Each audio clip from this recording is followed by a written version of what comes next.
Bueno, entonces dijimos, la forma de implementar estas cosas es guardar, tener en algún contenedor, por ejemplo, incluso puede ser una lista, un vector, los pares clave-valor. El tema es después cómo buscarlos, ahí adentro. Entonces, vamos a tener una clase LMT. ¿Se acuerdan que teníamos en los otros contenedores lista? Teníamos un list de LMT, que representaba el elemento que guardábamos. Bueno, acá también va a ser un contenedor de LMT, pero el LMT acá, ¿qué va a ser? ¿Cuál va a ser el tipo LMT? No va a ser ni la clave, hay dos, la clave y el valor. ¿Cuál va a ser? ¿La clave o el valor? Bueno, va a ser el par que contiene los dos. Entonces vamos a tener un LMT que va a ser una clase, una estructura que va a contener dos campos, clave y valor. A los campos, bueno, lo más natural hubiera sido llamarlo key y value, pero se le llama first y second, primero y segundo. Bueno, ¿por qué eso? Porque vamos a ver después de que en la STL esto es tal cual así, y esa estructura se llama una estructura que se llama par, y tiene los campos, se llama así, first y second. Por eso, por compatibilidad con la STL, le llamamos first y second. First es la clave, second es el valor. Bueno, podríamos guardarlo en un V. Entonces, ahora tenemos LMT, la estructura que va a tener esos dos campos, clave y valor. Entonces, nuestro contenedor va a ser un contenedor de tipo vector o lista, vector de LMT o list de LMT, que contiene a esos pares, a todos esos pares. Por ejemplo, si tuviéramos la correspondencia esta que tenemos acá, menos 1 en 4, 3 en 4, 2 en 1, menos 3 en 9, tendríamos una lista conteniendo pares, y los pares serían esos que están ahí, menos 1, 4, 3, 4, 2, 1, menos 3, 9. Entonces, a vectores y listas le llamamos contenedores lineales. ¿Por qué lineales? Porque los elementos entre sí están ordenados, en un orden que yo puedo definir.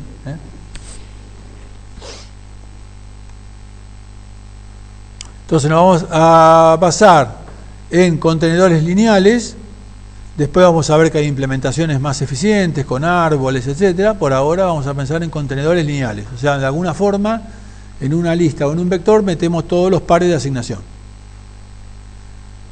Para listas vamos a asumir listas por punteros o cursores.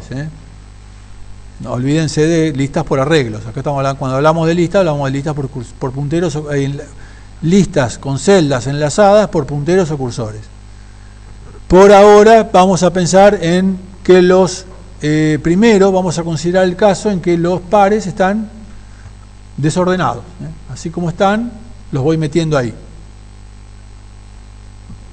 Para vectores asumiremos los arreglos de C++ o el vector de STL, que son más o menos equivalentes en cuanto a la complejidad. Bueno, entonces pensemos, por ejemplo, ahora, tenemos entonces listas o vectores con todos los pares de asignación desordenados en cualquier orden. Me dicen P igual a find de K. ¿Qué tengo que hacer? Y bueno, tengo que empezar en el principio, ir recorriendo todos los pares de asignación hasta, o bien, si llego a alguno que tiene esa clave, ya está, ya lo encontré. Si no, tengo que llegar hasta el final, ¿no es cierto? No hay otra. Si la clave no tiene ningún valor asignado, entonces tengo que llegar hasta el final. Cuando llego al final de la lista o del vector, me doy cuenta de que esa clave no tiene ningún valor asignado. Por ejemplo, tenemos esta correspondencia que está acá. Fíjense que es una lista de pares. Y me dicen hacer un find de 3. Bueno, voy al primer par, la clave no es 3. Sigo, voy al segundo par, la clave es 3. Bueno, ya sé que ese es el par. Si me hicieron un find, tengo que retornar un iterator correspondiente a este par. Si me pidieron el valor, tengo que retornar el 4. Acá estamos hablando de find, o sea, tendría que retornar un iterator a ese par. Bien, si me dicen m.find de 7, bueno, lo voy recorriendo y busco el 7, ninguno tiene el 7, llego al final, no encontré el 7, retorno end, porque no encontré, el 7 no está ahí. Bueno, si la clave tiene una asignación, entonces el costo de find es proporcional a la distancia desde la asignación hasta el origen. O sea, tuve que ir recorriendo todos los elementos hasta llegar a donde está la asignación. En el peor caso es n, si la asignación está al final. En el mejor caso es si justo la asignación a esa clave estaba al principio. En promedio, si están completamente desordenados y la distribución de las claves que me llegan es estadísticamente aleatoria, el valor va a estar en alguna posición entre el comienzo y el final. En promedio el costo va a ser orden n sobre 2. Como bueno, en realidad las constantes multiplicativas no nos interesan, el costo es orden de n. Bueno, ahora pensemos en insert. Insert, ¿qué debe hacer? Primero debe llamar a find para ver si el valor está o no. Si la clave ya tiene un valor asignado, find me retorna un iterator y lo que tengo que hacer es simplemente reemplazar el valor correspondiente por el nuevo valor que me dijeron. Insert toma una clave y un valor y tiene que asignarle a esa clave ese valor. Si ya tenía un valor asignado, con find obtengo el iterator y lo inserto. Si no, me retorna n. Si me retorna n, ¿qué hago? Bueno, inserto el par clave-valor en cualquier lugar. Como el contenedor está desordenado, puedo insertarlo en cualquier valor. Puede ser al final, puede ser al principio, en el lugar que yo quiera.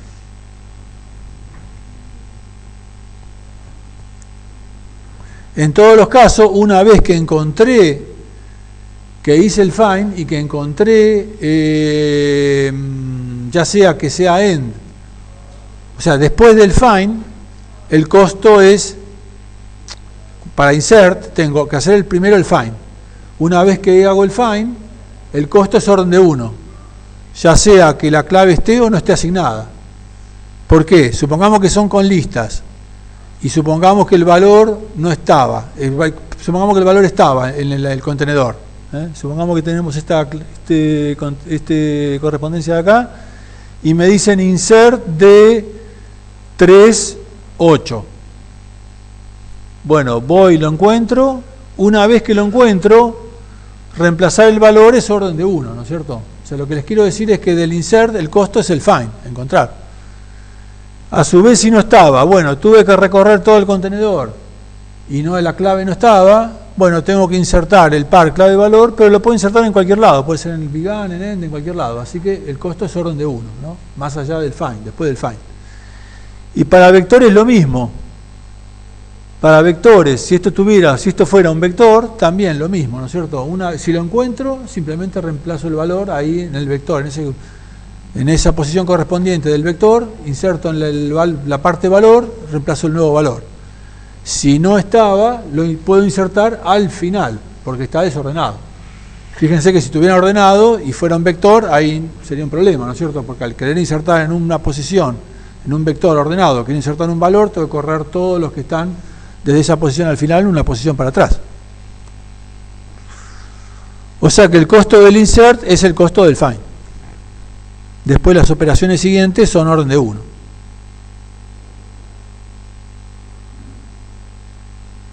Para array de P, ahí hay diferencia, ¿no es cierto? En el caso de lista, lo encuentro y hago el erase, no hay problema, porque en la lista, erase de cualquier posición es orden de 1.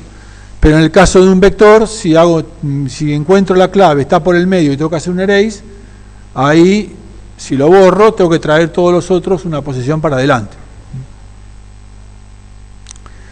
Clear es orden de 1 para vectores porque simplemente tengo que poner el size en 0. Para listas es orden de n porque tengo que hacer un clear de la lista, tengo que borrar todas las celdas de la lista. Las listas acá contienen pares clave valor, acuérdense. Las restantes funciones son, en el peor caso, orden de 1, began, end, todos esos. Bueno, entonces esa es la discusión para contenedores desordenados. ¿Qué pasa ahora si uso contenedores ordenados?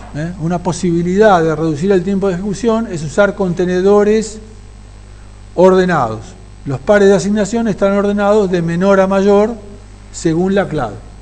Bueno, ¿gano algo con eso o no gano? Bueno, si el dominio son los enteros o los reales, bueno, los comparo por el operador menor, que hace la comparación de tipo numérico. ¿Qué pasa si son otros tipos? Si son otros tipos, bueno, tengo que encargarme de que haya o bien un operador de comparación o una función de comparación. En el caso de los strings, ¿yo puedo comparar dos strings? Por supuesto los puedo comparar por igual o distinto. ¿Los puedo comparar por menor o mayor? Sí, los puedo comparar. ¿Y la comparación qué es? La comparación, lo que se llama orden lexicográfico, es lo que le llamamos orden alfabético. Orden lexicográfico en general, tengo una serie de objetos, otra serie de objetos y la quiero comparar. Bueno, comparo el primer objeto de ellos, si es menor, ya está. O sea, a ver, orden lexicográfico. Para strings.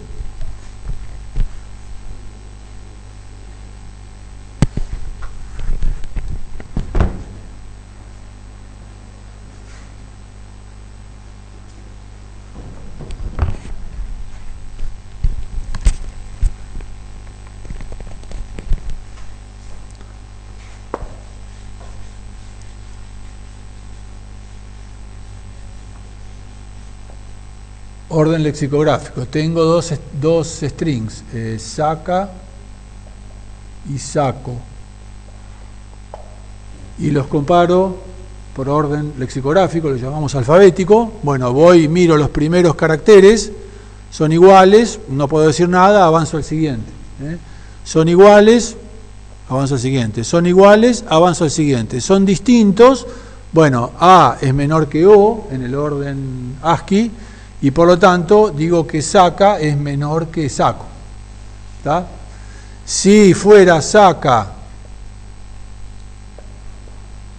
y sacas, bueno, de nuevo voy avanzando hasta la A, son iguales, avanzo al siguiente, este se terminó, es mayor el que es más largo. ¿Estamos? Y si fueran todos iguales y avanzo y se terminan los dos al mismo tiempo, ¿qué tiene que retornar? ¿Cuál es mayor o cuál es menor? Ninguno, son iguales, ¿no es cierto? Entonces, eso se aplica, en este caso, para strings, que es como si fueran cadenas de caracteres, se puede aplicar a cadenas de cualquier cosa. Yo puedo comparar listas de enteros, 23, 2, 5, 8, con la lista 23, 2, 7. Bueno, 23 son iguales, 2 son iguales, 5 es menor que 7, acá es menor. Y si acá fuera 8 y 9, también este sería menor que este. Porque todos son iguales y este tiene uno más. ¿Está? Y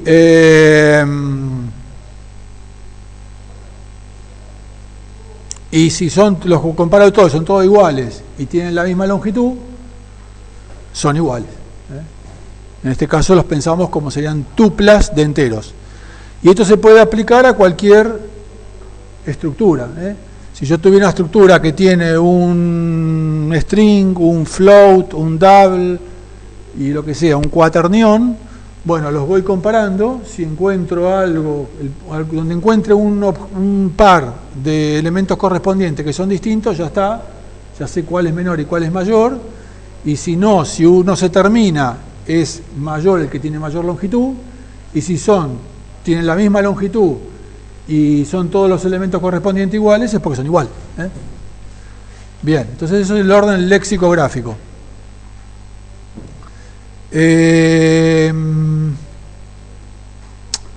Entonces, bueno, ya vimos algo de qué órdenes podemos definir.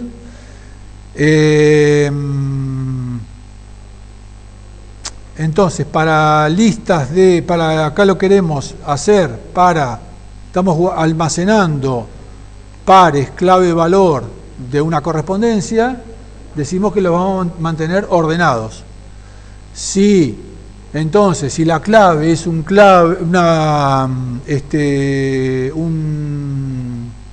un tipo básico de C++, entero, float, double, strings, qué sé yo, ya sabemos que está el operador de comparación correspondiente. Si no, si es un objeto más complejo, una estructura, por ejemplo, yo tengo una estructura que tiene un entero, un doble, un string, o así, podemos aplicar, asignar un orden entre ellos y aplicar el orden lexicográfico. Y nosotros nos escribimos el operador de comparación para nuestra clase. La cosa es que si lo vamos a usar contenedores ordenados, hay que, o bien el tipo clave ya tiene, el tipo del dominio ya tiene que tener el operador de comparación. Si es una clase definida por nosotros, tenemos que nosotros encargarnos de definir un operador de comparación. Bueno, entonces ahora, volviendo a este ejemplo de esta correspondencia, tenemos estos pares, -1, 4, 3, 4, 2, 1, -3, 9. Bueno, ahora van a estar en nuestra correspondencia, va a vivir, son pares de asignación clave-valor que viven adentro de un contenedor lineal, lista o vector, pero están ordenados por la clave. O sea que primero tiene que estar el que tiene clave -3, después -1, después 2 y después 3. Ordenados por la clave. El valor no me importa, porque yo lo que los busco es por la clave. Entonces ahora, si hago P igual a find de K, bueno, ¿cuál es la primera diferencia? Que si yo ahora me dicen de buscar una clave, empiezo a buscar la clave en el contenedor, entre los diferentes pares, de adelante hacia atrás. Una vez que encuentro una clave que es, si encuentro la clave, ya está, ¿no es cierto? Encontré el par correspondiente. Si no lo encuentro, pero encuentro una clave que es mayor que la clave que estoy buscando, ya sé que no está, ¿no es cierto? Supongamos que me dicen hacer find de 0 en este contenedor. Bueno, recorro, -3 no es, -1 no es. Si encuentro el 2, ya sé que no está el 0 en esta correspondencia, porque si está, tendría que estar antes que el 2. Bien, entonces ahí una cierta ganancia, ¿no es cierto? Porque no hay que llegar al final, puedo parar antes. Un problemita es que al insertar nuevas asignaciones, supongamos que me dicen insertar el par 0,7, clave 0, valor 7. Bueno, vengo acá, encuentro que el 0, llego al 2, encuentro que el 0 no está y tengo que insertar el par 0,7, pero no lo puedo insertar en cualquier lado, tengo que insertarlo en esta posición, porque ya no puedo insertar más los pares en cualquier lado, tienen que estar ordenados.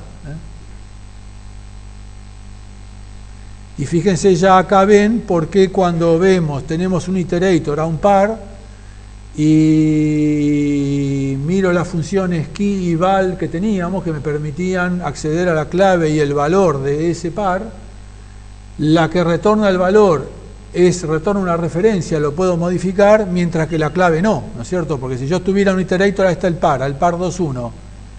Yo puedo modificar el valor, poner el 1 en 8, por ejemplo, y no hay problema, pero el 2 no lo puedo poner en 7, porque si no me quedaría el contenedor desordenado. Supuestamente estaba ordenado y ahí estoy rompiendo su orden, ¿no es cierto? Por eso la función key no retorna una referencia, lo retorna un valor.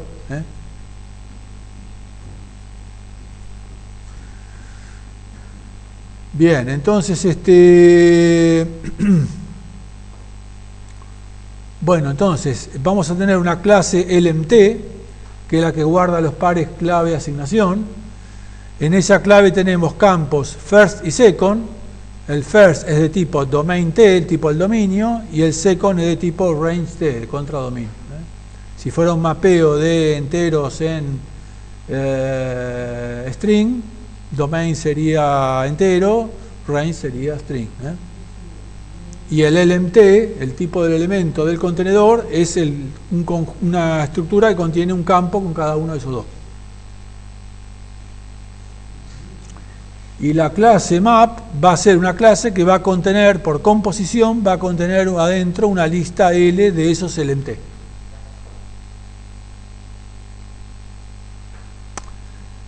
Entonces, cuando hago find the key o insert the key, lo primero que tengo que es avanzar en el contenedor hasta encontrar una clave que es la que estoy buscando o insertando, ¿no es cierto?